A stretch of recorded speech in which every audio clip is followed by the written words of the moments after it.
Hello, everyone. Good morning. I hope everyone can hear me, and good evening for those of you joining in the States and other time zones. Welcome to the new Getting to Know Japan webinar. Thanks for joining us. So, I'm Jeff Mazziata, the Activities Coordinator here at YCAPS. I'm stepping in today, as I have been recently, for our usual host and program director of the series, Amani Kidd, who's behind the scenes helping today, as usual. Of course, Amani, we look forward to having you back as the on-screen moderator soon. And then I will be supporting you. Today, we are also very lucky to be joined by Professor M.G. Sheftall, who will be presenting on the last witnesses of Hiroshima and Nagasaki. A little bit about our speaker today. M.G. Sheftall is a professor of modern Japanese cultural history and communication at Shizuoka University, a branch campus of the Japanese National University System. His writing and research activities focus on the modern evolution of Japanese national identity, with a particular emphasis on the Japanese experience in World War II and the lingering effects of that conflict on both the collective and individual Japanese consciousness. He grew up in New York City and has lived in Japan continuously since 1987. That's the long term. He's a senpai to most of us. I don't know if all of us. Maybe there's folks in the audience that have him beat. But I do also want to mention a couple small notes before we get started. I'd like to remind everyone to please refrain from turning on your microphones during today's recording and presentation, so we can hopefully avoid any hot mics. Also, I do want to mention that today's topic can be very sensitive for people. There may be some things that can be distressing for others. So if you're feeling uncomfortable or anything like that, please look after yourself. All right, that's all I've got to start us off. With that being said, I will pass it over to our speaker, Professor Sheftall. I will hand the mic over to you, sir. Okay, thank you. All right, good morning or good evening, as it may apply. And thank you, Jeff, for that kind introduction. I'm MG Sheftall, and I'd like to thank everyone for joining the program today, and I hope you find our time spent together worthwhile. I've been working at my current employer, Shizuoka University, in one capacity or another for the past 33 years. And since April 2001, I've been a full-time faculty member there, where for the past 9 years, I've been researching about atomic bomb survivors. As a result of this research, I've written 2 books, Hiroshima, The Last Witnesses, which was published last September, and its Nagasaki companion volume, which was published this August. Okay, last August, I also had the thrill of being given a by name shout out by conservative columnist George Will in his Washington Post column. Mr. Will said 2 atomic bombs probably reduced the war's quantity of violence and death. Consider this when reading M.G. Sheftall's Hiroshima, The Last Witnesses. And I got a thrill out of that shout out, not only obviously for the publicity that it would give my books, but also because it gave me the idea that what I've had to say challenges what we might call traditional views, the traditional or approved narrative of the bombs. And as a historian, I think that's always a good thing, to bring new perspectives to things that people think they already know the answers to or don't want to know about in detail. These books will definitely provide both of those new sources of knowledge for you. Anyway, it's exceedingly satisfying to know that Mr. Will read my book and that it clearly hit a nerve for him. I hope that by the end of my talk today, you will have some idea of why it did. Okay. So, what are my books about?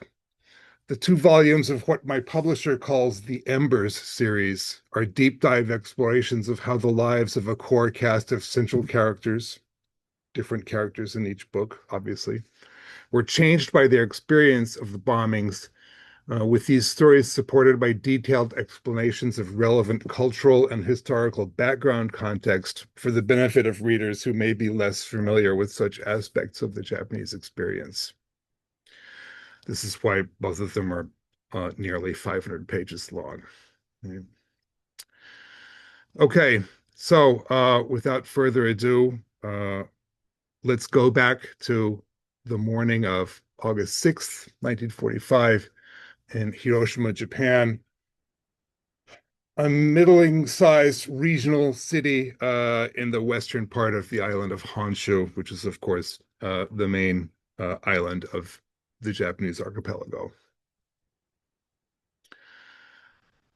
Okay, so it was a busy Monday morning in this regional city. Traffic conditions were even more congested than usual for a Monday morning because of extensive road work that was going on in the city's central business district. If you see on this map, this American photo reconnaissance map of Hiroshima before the bombing, you see these large light gray, obviously expanded roadways here passing through the center of the city. Right?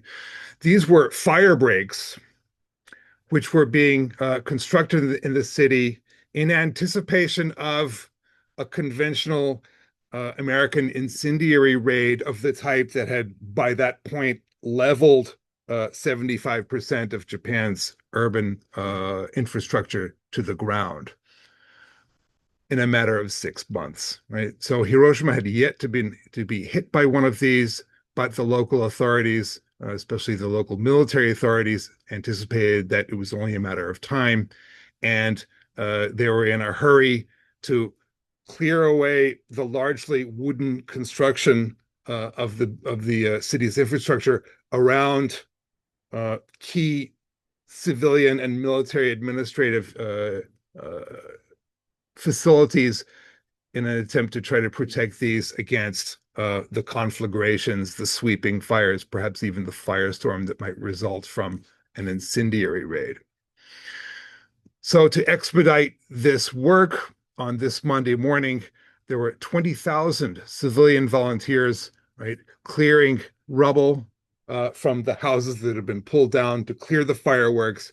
And included among these 20,000 people were 8,000 children between the ages of 12 and 13 years old, right? Demographically, they represented the pretty much the entirety of the population of Hiroshima that had been born between, let me see, it would be April 1st, 1932 and March 31st, 1933. So they were first grade junior high school students, right?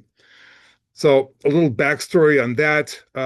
Since the fall of Saipan and the other major Marianas Islands a year earlier, which put Japan in range of B-29 bombers, um, the Japanese government had suspended school education for all students over the age of 12 to free up this population to use as workers in war industries. Right? Now, up until this point in Hiroshima, these 12 and 13-year-olds had been considered a little bit too immature to work in the factories, the war plants, making artillery shells or aircraft engines or whatnot. And they'd been used for things like growing vegetables in their school athletic ground, things like that. But the priority and the urgency of opening these fire breaks had seen them go to work just a few days earlier, a few days prior to August 6th, with the consequence that on that morning, on that Monday morning, they were all concentrated right here in the dead center mass of the city center. Okay, so not long after the work had started that morning, there was information came in from air defense observatory posts in the eastern part of Hiroshima Prefecture that a single B-29 bomber was approaching the city at high altitude. This is at 7:09. This was, in fact, a weather reconnaissance plane to check the Hiroshima area to see if the cloud conditions would would allow for visual confirmation of the aiming point on the ground, right? Which in Hiroshima's case was a bridge uh, called the Aioi Bridge, distinctive T-shaped structure that was easy to see from 30,000 feet up. Right. So this plane approached the city and it made a few circuits over the city, checking things out. And while it was doing so, the air defense headquarters for the region, which was in Hiroshima Castle, in a bunker in Hiroshima Castle, receiving these reports, issued orders for the city's air raid sirens to be sounded. And now, in Hiroshima, there was only one person who was authorized to sound air raid sirens, right, in the event of approaching American planes. And this was the duty officer in the air defense bunker at the Hiroshima Castle, right? So it was only one plane, and B-29s have been flying over day and night at high altitude over Hiroshima for about 9 months by this point. People didn't really think it was a big deal for just one plane to be flying over, but still better safe than sorry. And that duty officer, a Major Aoki of the Imperial Japanese Army, decided to sound the less urgent warning sirens, and elderly people and children and like people who are non-essential for the war work sought shelter while other people went about their business. Around 7:30, the all clear was sounded and people came back out of their shelters and commenced to do their normal Monday morning routines. About 30 minutes later, there are more reports from the eastern part of the prefecture that this time 3B-29s, also at the same 10,000 meters at 30,000 feet altitude, had just crossed over the Seto Inland Sea, which is this body of water here, and over the small town of Onomichi in the eastern part of the prefecture.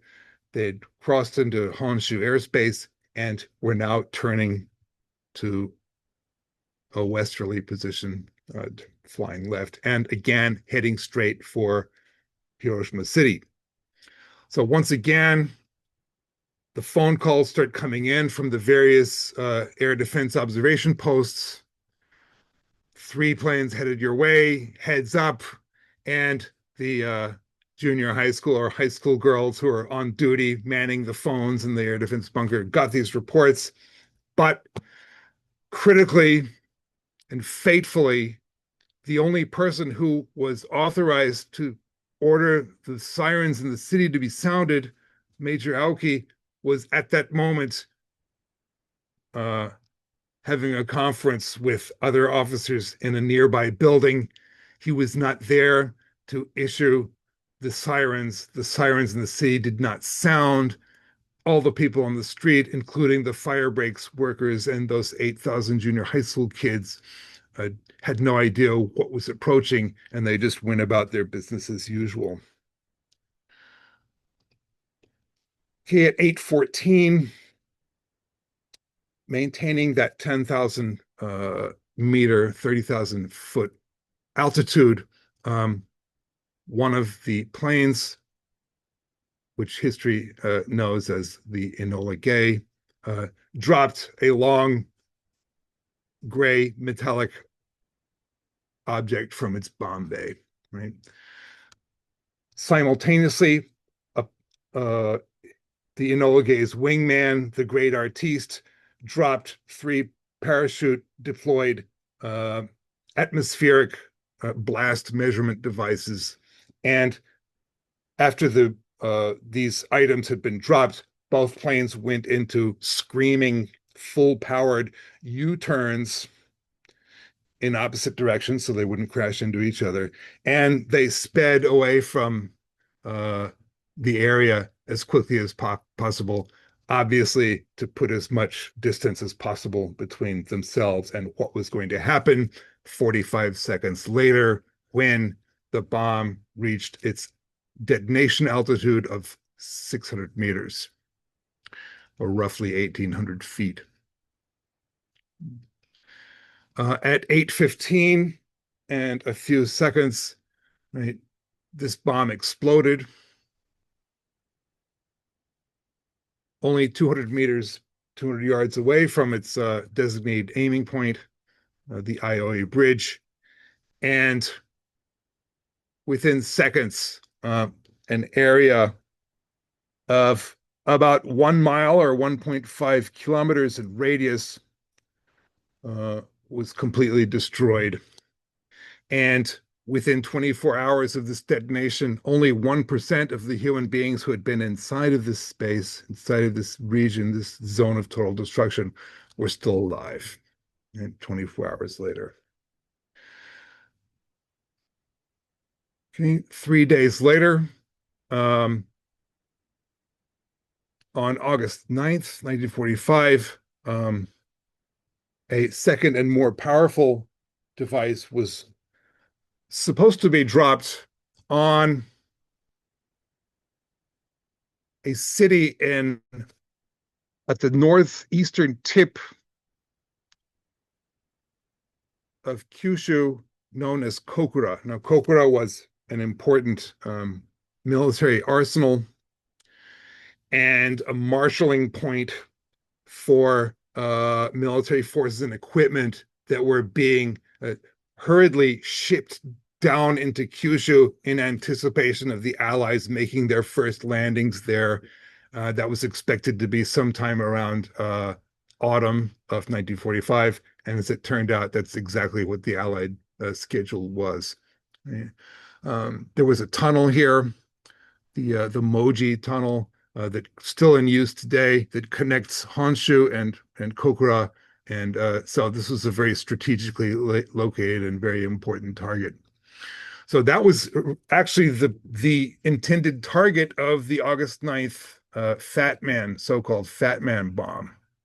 But when the strike force reached the sky over Kokura, they found that the ground was hazy, visibility was poor. They were under strict orders to deploy the bomb only when they could visibly confirm the aiming point on the ground. They made a few circuits around the city, couldn't make it out.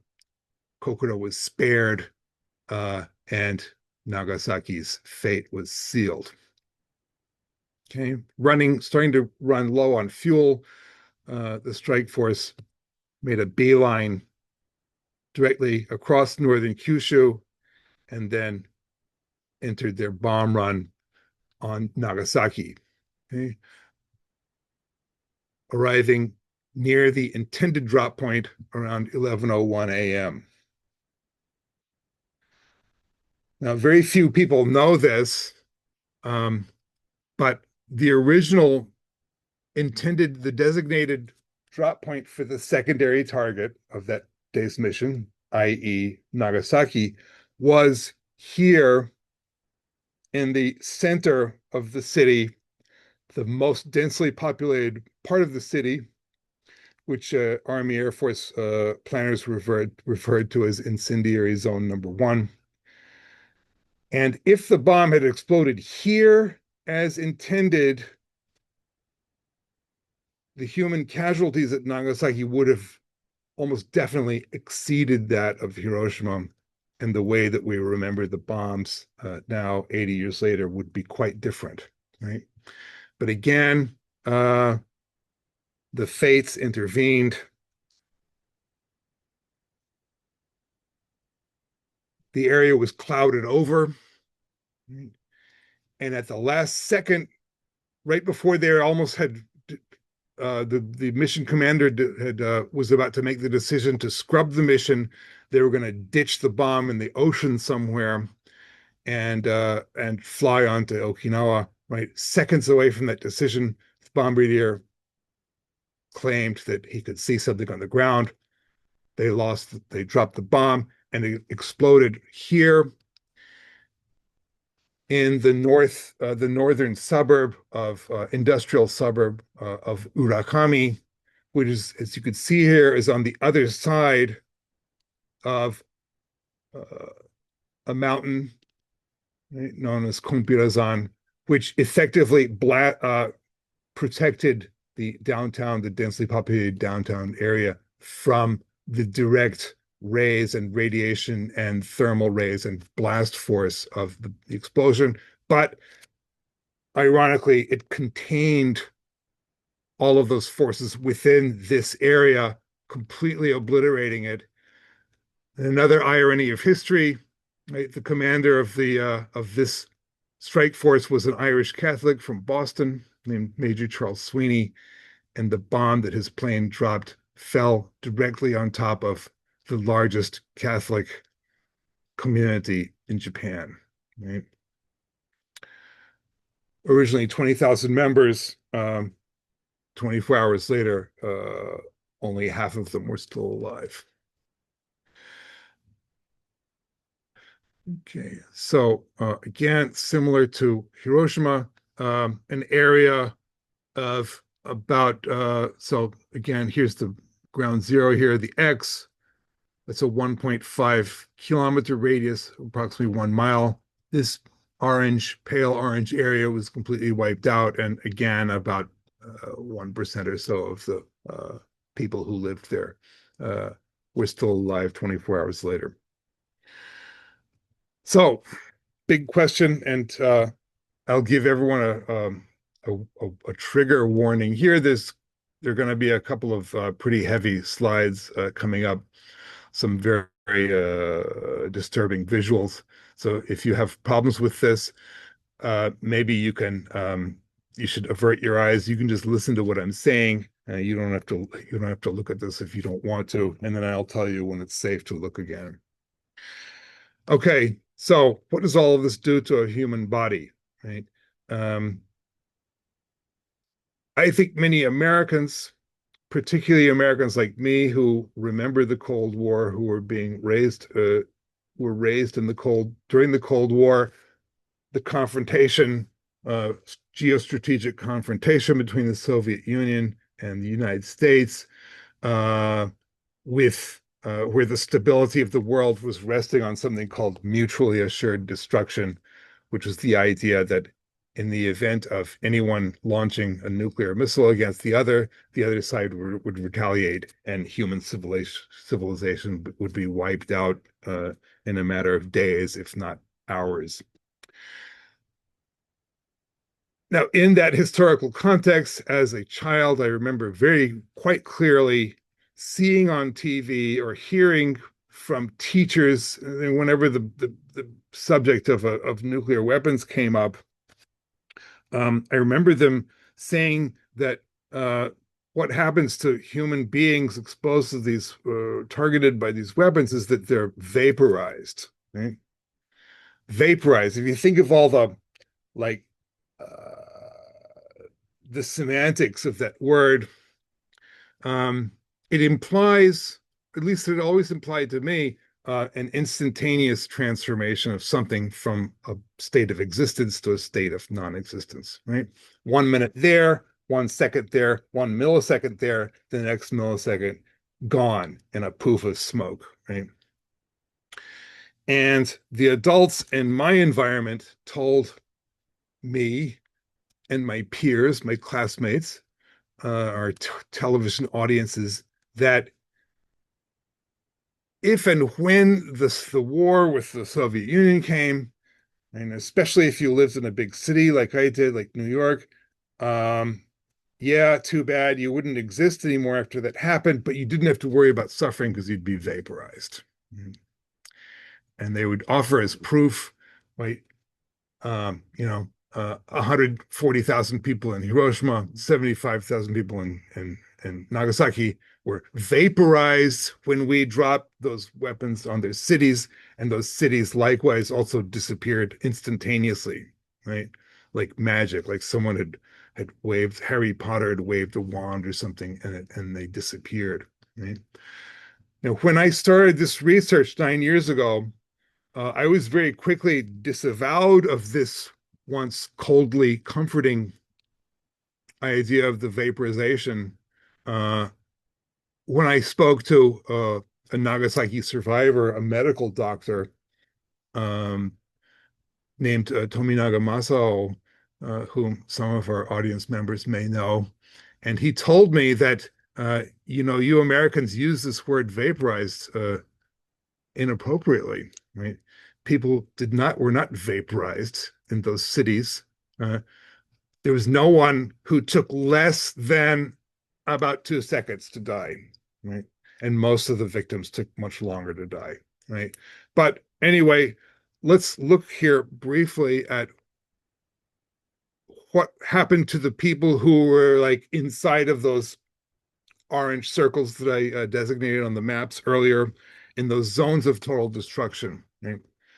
The people who are unlucky enough to be caught outdoors with no walls or tree foliage or something between them and the direct line of sight of the detonation within those areas.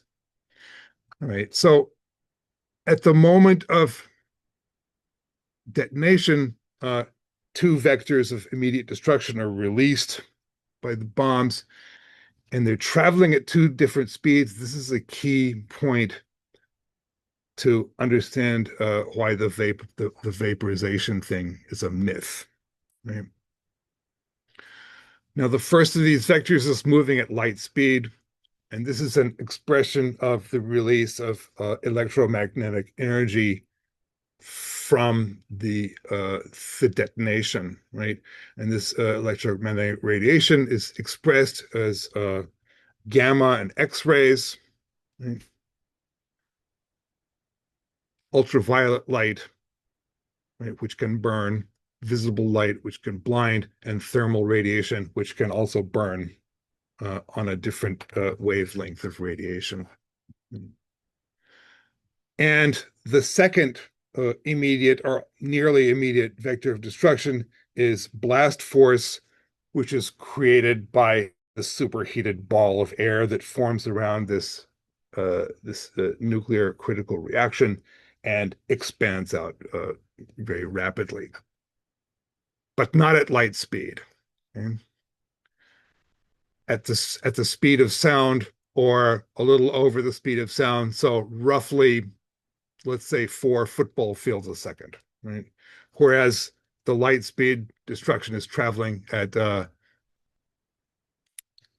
speed which would take it around the planet Earth 7 times in 1 second, right? So widely disparate speeds of destructive arrival here. Okay, so for approximately 8 seconds, um, around each of the detonations, the Hiroshima detonation, the Nagasaki detonation, a man-made phenomenon known as a fireball, that is the actual technical term, uh, of air that had been compressed and heated to such a degree that it becomes a fourth state of matter. A fourth, right? The others are the ones that we know in our normal environment here on Earth are solid, liquid, and gas, right? Now, the conditions surrounding a nuclear explosion are so freaky, so otherworldly that they can temporarily turn air into something that does not normally exist on Earth or outside of the cores of burning stars, right? And that is plasma, right? For 8 seconds, a ball of plasma near the approximately the temperature of the surface of the sun existed at an altitude over Hiroshima and over Nagasaki, right? This acted as like a giant blowtorch or a sun lamp, if you will, which baked everything within that orange circle on the maps I showed earlier to temperatures of up to 3,000 to 4,000 degrees centigrade. To give you an idea of how hot that is, steel melts at half of that temperature. Okay?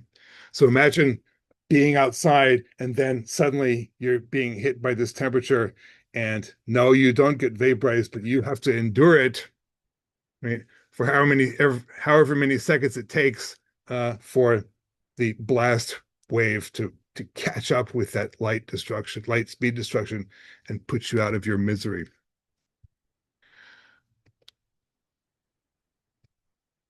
Okay. So again, let's take the hypothetical case of someone standing outdoors, let's say uh, within that zone of, at the outer reaches of that zone of total destruction, and in a direct line of sight of one of these fireballs. Okay. At the instant of the explosion, the visible flash and heat produced by the fireball reaches our unlucky victim at the speed of light, so virtually instantaneously. Some of you may recognize this screen grab from the 1991 Terminator 2 by James Cameron, which is widely regarded as the most accurate cinematic depiction of what happens to a human body in this situation. Okay, so suddenly uh, the victim's the surface of the victim's skin is assailed by this 3,000 to 4,000 degrees of centigrade of heat. Right, the water, right? Our bodies are made of 70% of water, and the rest is like carbon and calcium and other elements, right? So all of the water near the surface of our skin goes up quickly when it's exposed. You could see the mist, the condensation or whatever, the water evaporating from the body, from the surface of the body, right? So this leaves behind only carbon, flammable things which very quickly go up in flames. Nobody knows what someone feels in this situation because no one has ever survived this, obviously. But a philosophical way to think of it might be, if is there such a thing as experiencing eternity in a second? And if any human beings have ever come close to getting an answer for that, it's these people. Right? Now, again, depending on how far away they are from the explosion, it will take, at the shortest amount of time, 2 seconds, right? Like for someone standing right at ground zero, right underneath the detonation, to at the outer edge of this zone of destruction, maybe 6 or 7 seconds or so before the blast force moving at supersonic speed, or the speed of sound, hits them like a brick wall and blows them to pieces. Right. These are horrific images, obviously. Um, but over the 9 years, I've spoken to Hiroshima and Nagasaki survivors, over 50 of them to date. Most of them said that the people who died like this, if you had to die, if you had to be killed by one of those bombs, uh, the people who died like this were the lucky ones because they only had to survive a few seconds. There are far worse ways to go. And most people who were killed by the bombs were died more horribly. I'm about to show something that's going to be pretty horrific. If you have problems with pictures, please avert your eyes for a few seconds. Right.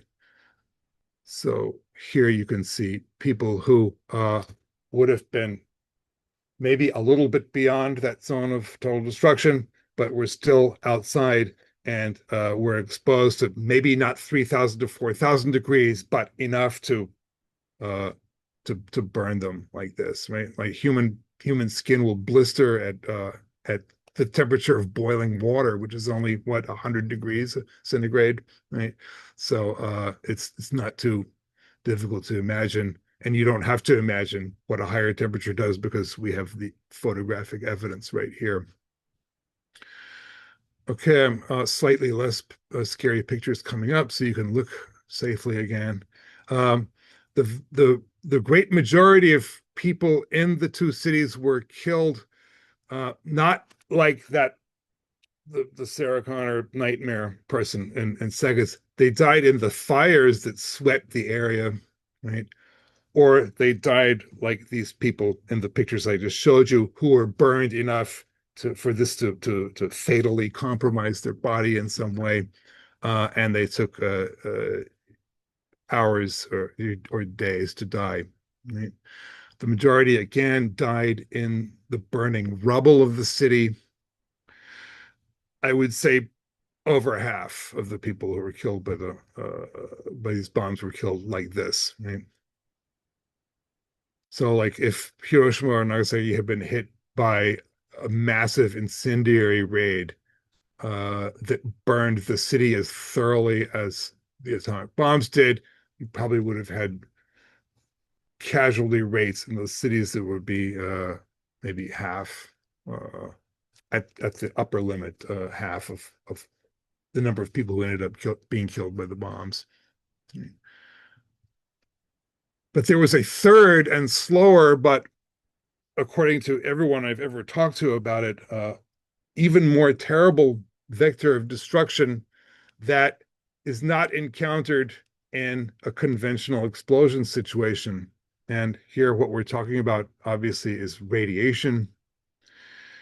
And the way that radiation destroys living tissue is that it assails the DNA in our bodies. And now, when you hear the word DNA, most people immediately think of having children, right? And of course, right, it's DNA is necessary for having offspring, but it's also necessary to keep our bodies alive um, through what is the process of cellular reproduction known as mitosis, right?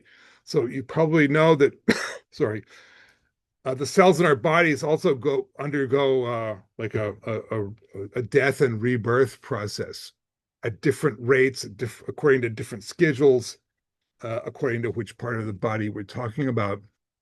A cell dies and then it's replaced, right? Um, and for the replacement to take its proper form to come into existence, the genetic instruction sheet of the DNA has to be intact, right? It's like software. If there's a bad line of software, a bad line of code in your software, your computer, your program, your application won't work, right? The same thing applies to cellular regeneration, to mitosis in living tissue. If radiation fractures these fragile little molecules in our cells, we can't, our cells can't reproduce, with the result that a person whose body is compromised catastrophically enough, what happens to them is they decompose while still alive. Right? Unfortunately, brain cells do not undergo this mitosis, so you'll have awareness of what's happening to your body all the way through until enough of your organs fail that your body can't sustain life anymore and you die. Right? Everyone, all the survivors that I interviewed, um, either dealt with a milder version of this, obviously a survivable version of this acute radiation sickness, and all of them also had to take care of family members, loved ones, friends, classmates who ended up dying in this way, right? Taking days, weeks, months to die. Right? So 80,000 people were dead within 24 hours of the Hiroshima bomb being dropped. By the end of that year of 1945, there's 140,000. And this disparity between the 140 and the 80 is most of those are radiation victims. Right? And similar ratio for the Nagasaki situation. All right, so all right, no more scary pictures from now. You can rest easy. So why and how did I write these books? Right, I came to Japan in 1987. Yes, believe it or not, this is me. And the Japan I arrived in was quite different from the one that we know and love today. The infrastructure was most definitely not set up for people like me. I'm 6'4". and the standard height of doorways in Japanese domiciles at the time was 180 centimeters, which is a little bit under 6 feet. So I was bumping my head all the time. I also couldn't find clothing. So about 4 or 5 months after I had arrived, I had nothing to wear except these old like t-shirts and gym shorts. And I had to make an emergency trip back to America to buy a new wardrobe. I was also quite poor. I spent all of my money on beer and on Japanese elementary school kanji notebooks so I could learn the Japanese writing system. I had a lot of time in my hands. I put it to good use. I learned Japanese. And some years later, when I was able to get a teaching job at the Japanese university system, I put my interest in history to work, along with my Japanese linguistic ability to begin formally interviewing Japanese people who had memories of the war. My first big one book was Blossoms of the Wind, about men who had survived the kamikaze training and deployment to kamikaze units and whose lives were saved by the emperor's surrender speech in August 15th, 1945. All right, so flash forward a few years quickly. Let me see, it would have been May of 2016. I heard that Obama was coming to Hiroshima. Right? This was announced only 2 weeks before the event. Strategic reasons for that. They didn't want protests. Where they didn't want to give time to people to organize protests, right, against this. Not only in Japan but also in America. As you may probably remember, it was a very heated election year summer season. Anyway, so as soon as I heard this, I got down to Hiroshima in time for the speech. And the night before, I visited the Peace Park in Hiroshima, and I said a prayer here at the Children's Peace Monument. And when I did, I experienced a sort of epiphany, I guess you could say, and I just broke into tears. It was like electricity went through my body, and for a few seconds, I was imagining what it would feel like to be a parent of one of the children who'd been killed in the bomb.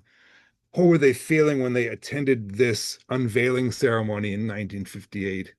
Um, and it was like like a time travel in them. I'm not really a spiritual person, but I think that something spoke to me in that moment, and that was when I decided that I would probably devote the rest of my life to Japanese war memories and interpreting those for non-Japanese audiences. Right?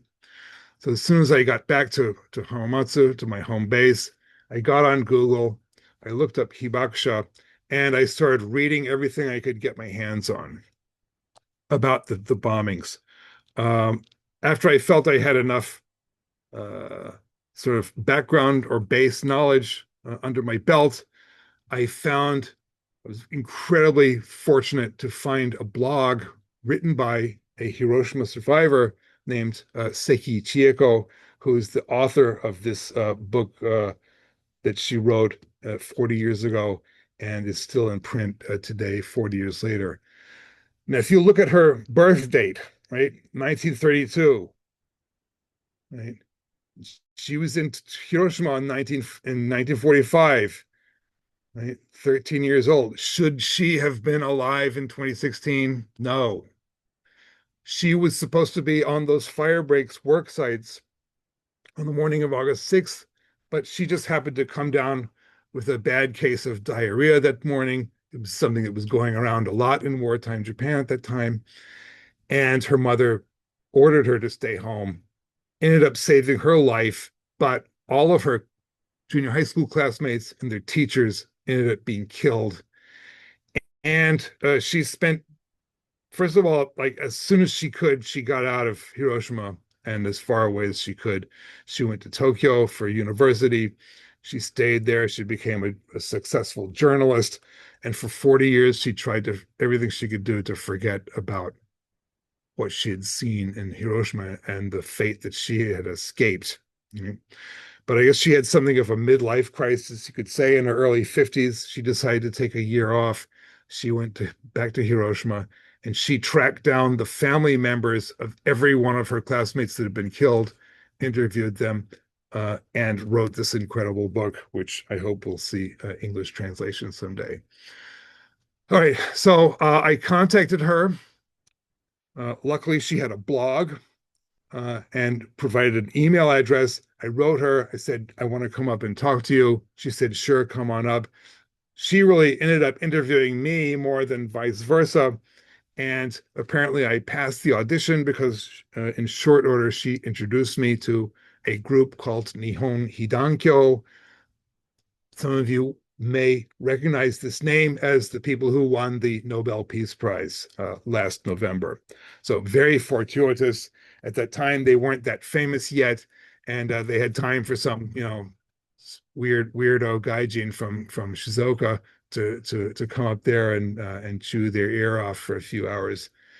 And they ended up introducing me to all kinds of people, people who were willing to talk to me, obviously, not only in Japan, but I also was able to find people in Taiwan and Korea who had been wartime workers or students in Hiroshima and Nagasaki and had survived those catastrophes. So um, really, I owe everything to these people, to their generosity, um, and to their bravery and facing an American and giving me their precious time, hours of their time, each and every one of them, and entrusting me with telling their stories. And I hope I've done them justice. And I'd just like to close with expressing my gratitude for those people and also for your patient attention today. So thank you very much for listening to my talk. As always, if you have questions for our speaker, please feel free to leave them in the chat. I feel like many of us, we were just in awe, just hearing the stories and seeing these images and feeling as much as we can the tragedies of those days. And of course, the years of tragedies that I imagine none of us can truly really understand for the people who did survive that. Yeah. But as we're coming into the Q&A, if there's questions out there, I welcome it into the chat, please. But in the meantime, I'll ask some questions. So I have some very simple, basic ones. So obviously, we're quite well on from the events in 1945. 80 years. Uh, Mm. how many hibakusha are still around these days? I mean, what are we looking at in terms of the living memory still Okay. existing? There is still, believe it or not, about 100,000 people who qualify for Japanese government assistance as hibakusha of Hiroshima and Nagasaki. But the vast majority of those people were small children, toddlers, babies, or even fetuses in their mother's womb at the time of that those catastrophes, and therefore they don't have any detailed what we call in history narrative memories of those events, right? Mhm. So in terms of like children's psychological development, and actually, in fact, I think in American legal precedent, um, a witness to an event has to be 12 years older or something to be able to recall an event and have that stand up as testimony in court. And there are, psychological cognitive development reasons for this. And so for this reason, the 50 people that I concentrated on interviewing, I made sure that they were all at least 12 years old or older on the day that they experienced those disasters, and which meant that they were already in their mid to late 80s when I first talked to them 9 years ago. And now the youngest of them are 92, 93, something like that. And about half of the people I've spoken to have since passed away, sadly. But luckily, I was able to get their testimony in time. Yeah, actually, that's I have so many questions. One thing, but I'm seeing some coming into the chat as well. One that I was actually curious about because as we talk about survivors and we talk about Of course, many of them were very young. Mm. Uh, and I know a little bit about this, and I've heard a little bit about this. Peggy Kanata also asked about this. I'll just use her words. Let me skim it. So uh, she says, "Great talk, but you've not dealt with," and of course we have limited time in a Mm. webinar, so it's Mm. understandable.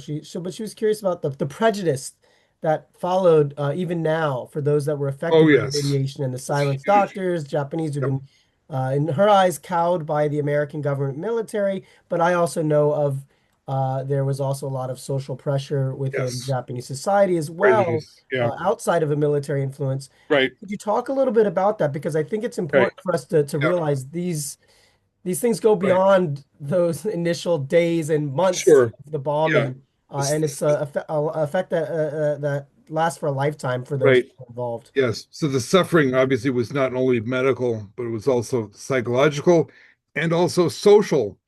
Um, and I go into this in considerable depth in both books of the ostracism that most of these hibakusha experienced, um, especially the ones who left Hiroshima and Nagasaki to go live somewhere and work somewhere else.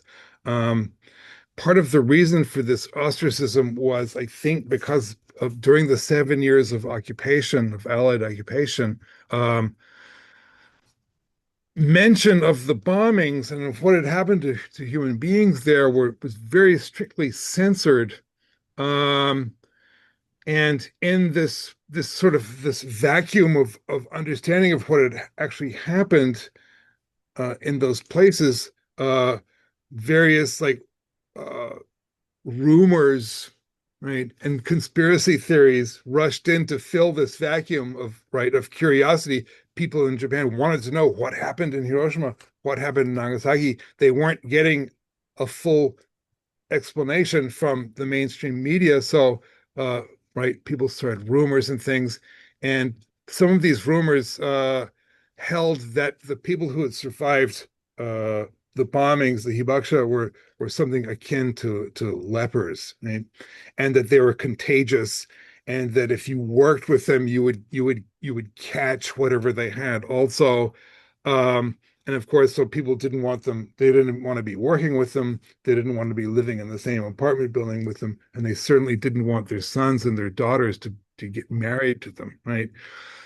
So it took years for that to finally sort of die down to the point where these poor people uh, could let other people know that they were in fact hibakusha, and many of them hid this from their neighbors and their coworkers, and even from their own family members for decades after the war, until finally better understandings of the hibakusha experience were spread into public discourse, largely through the efforts of groups like the Nihon Hidankyo, right, through hibakusha activism.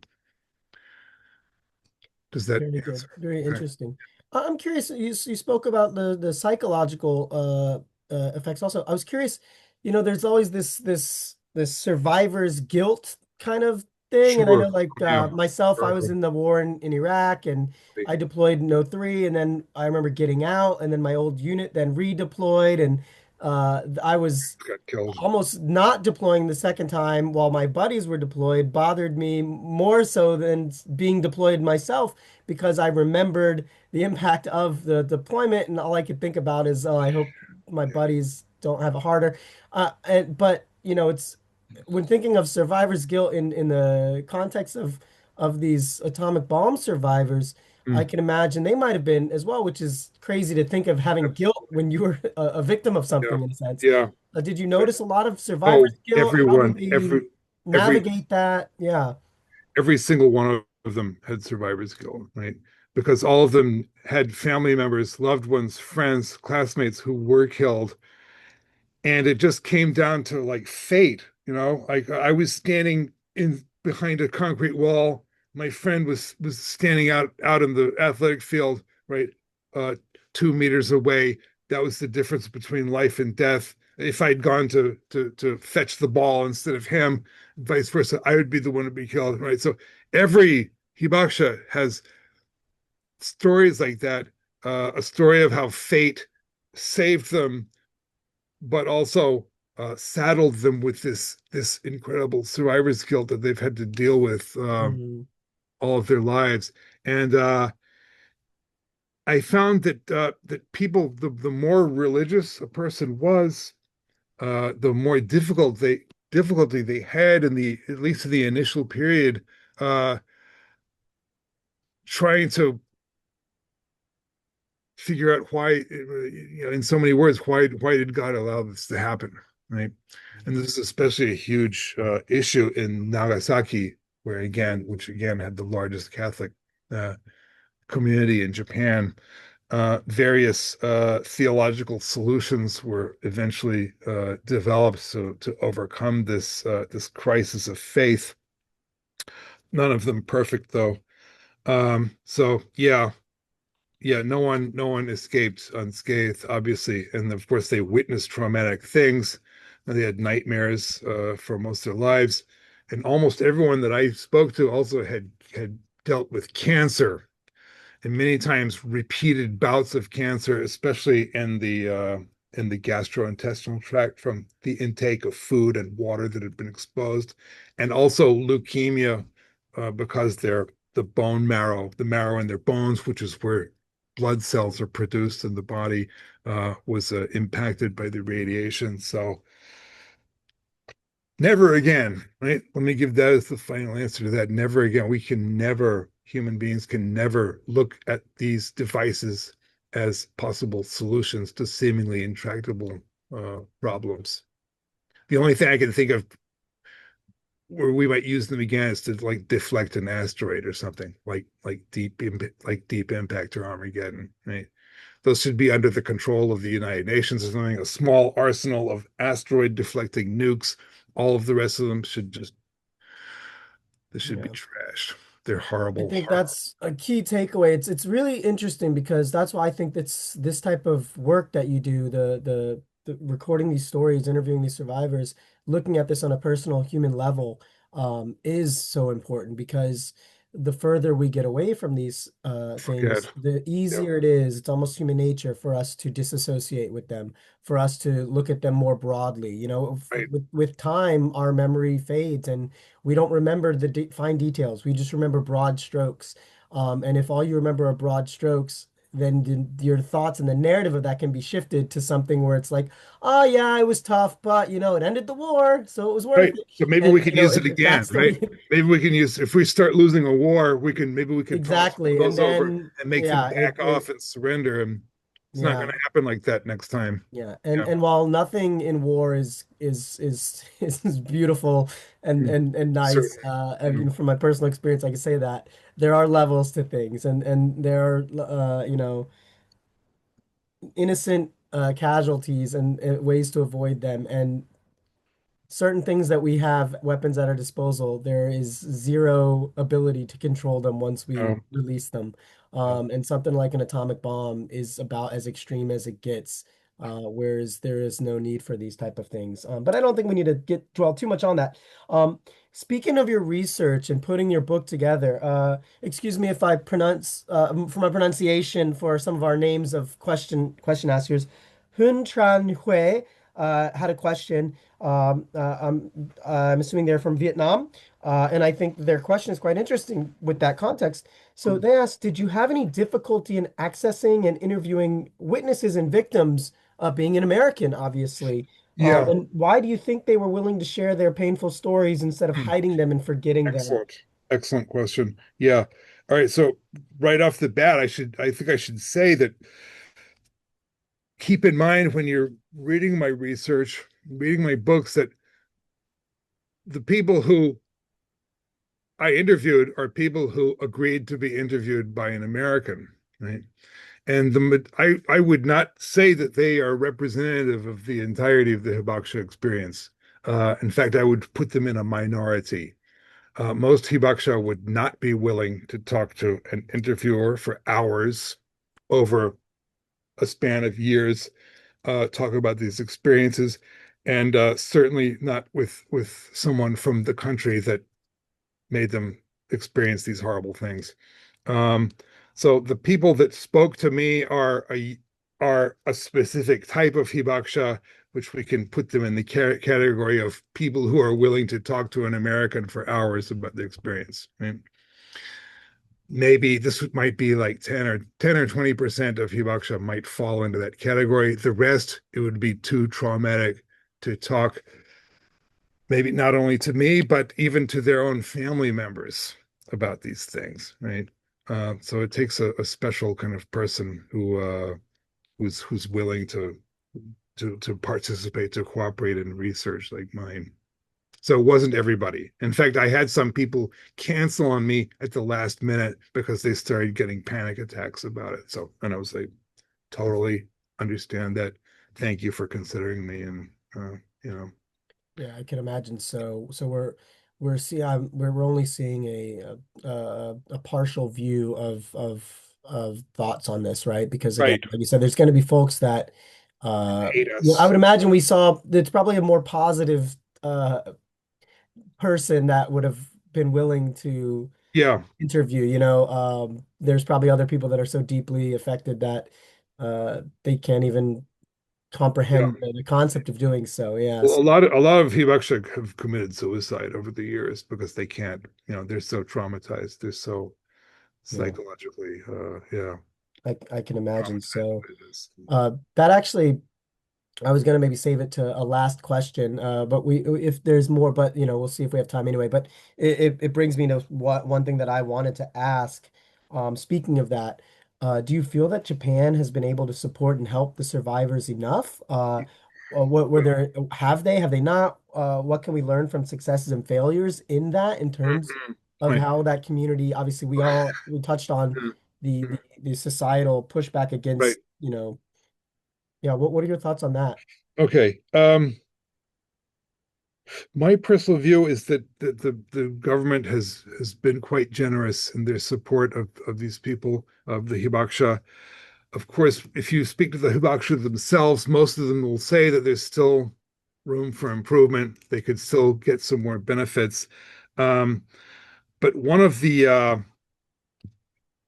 great dichotomy or split or divide in Japanese people whose like lives were ruined by the war is between the Hibakusha and everybody else, right? Because only the Hibakusha or the families of war veterans get special compensation and continue to get so from the Japanese government, right? Mm, Including full medical expenses paid for any ailment that the doctor attributes to their exposure to radiation from the bombs. Right? Now, you also have like several million Japanese people who lost their homes in these conventional incendiary raids of the Japanese urban areas.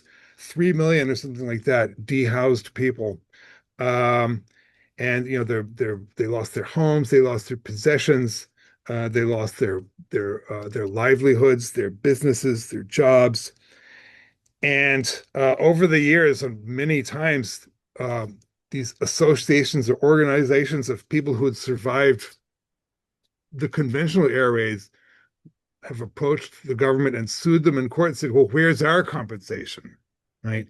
And the government does not give them any. Right? They say, "Well, you have to basically just suck it up like the rest of us. We were a nation at war. You were a citizen. You were an imperial subject at the time. Uh, that was what was expected of you." Right? The Hibakusha are a special case.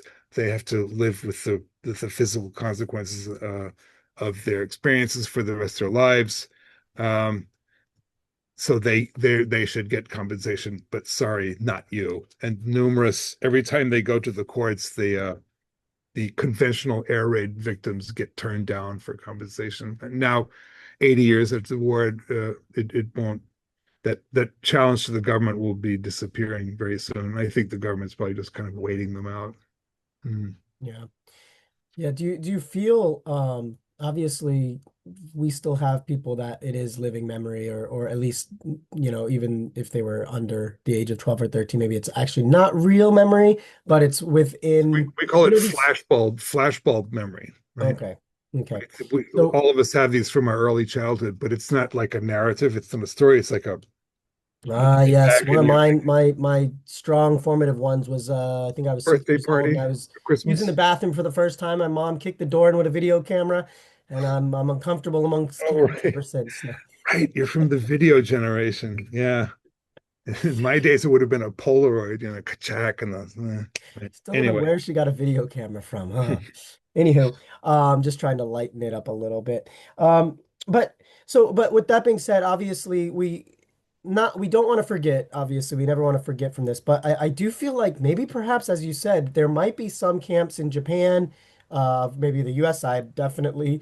We've seen in, Korean side that want to move past the comfort women issue. Do you feel that for Hiroshima, for Nagasaki, is there do you feel that there's like a push to kind of move past this, to yes. not so much forget, but like, is it a positive thing for a city's image and a city's to be forever connected to this type of a Mm, tragedy? Is mm. that a heavy weight upon the city residents and the people of that area? Is that a good weight or a bad weight? What about this? Are these discussions happening? Yes, absolutely happening. And one thing I've found particularly interesting and a little disturbing, and this is something I've heard from the survivors themselves, the ones who were willing to talk to me were also the kind of people that would go to like neighborhood, local elementary schools and give peace talks about their experiences for the children as part of the so-called peace education curriculum. And many of them have told me that over the past 20 years, um, the staff at the schools have said like we're getting pressure from the board of education not to ask you to come to give talks to our students anymore. And no explanation for this was given. But if you have your ear to the ground in political developments here in Japan, you'll know that in recent years, and particularly since the beginning of the recent presidential administration, voices in Japan have been getting louder on the previously absolutely taboo subject of whether or not Japan should have nuclear weapons to protect itself and not rely on the so-called American nuclear umbrella, which increasing Japanese people numbers of Japanese people are beginning to feel is unreliable. Right, they cannot rely on America anymore for their strategic protection. And the way that such people look at the legacy of Hiroshima and Nagasaki is that all things being said, that is a minus. That is not helping the country because if you want to push an anti-war agenda, if you want to push a peace agenda, there is nothing more effective in terms of impact and imagery that even a school child can understand. Nothing compares to those experiences of Hiroshima and Nagasaki. And the way that people look at this is if, well, if the children get so traumatized by that, right, at a formative age, they'll have an allergy to war for the rest of their lives. Now, most of us would say, well, yeah, isn't that a good thing, right? I Shouldn't wish we could all everyone have an allergy should to war yeah, for the rest of exactly. our Shouldn't lives. everyone in the world be like that, right? But there are people who think, well, we can't have only Japanese think like that if there are other people who are still having, military parades and parading their nuclear missiles and threatening Japan. So it's a complicated and very painful discussion that Japanese will have to have amongst themselves Yeah. in coming years. Mm. I've been seeing more and more of that. This because there's an image of Japan as victim. And not everybody wants to be portrayed as a victim. there's a lot of pride in being Oh yeah, strong, right? there's that also. Yeah, Yeah, and there's just it's a very volatile, complicated subject uh, that I could see. I was curious where these are because I do agree, just like you said, these days we're seeing more and more changing of narratives or views or ideas or thoughts that in the past we might have been much more taboo are yeah. now being much more regular or even grandstanded. Uh, Mhm.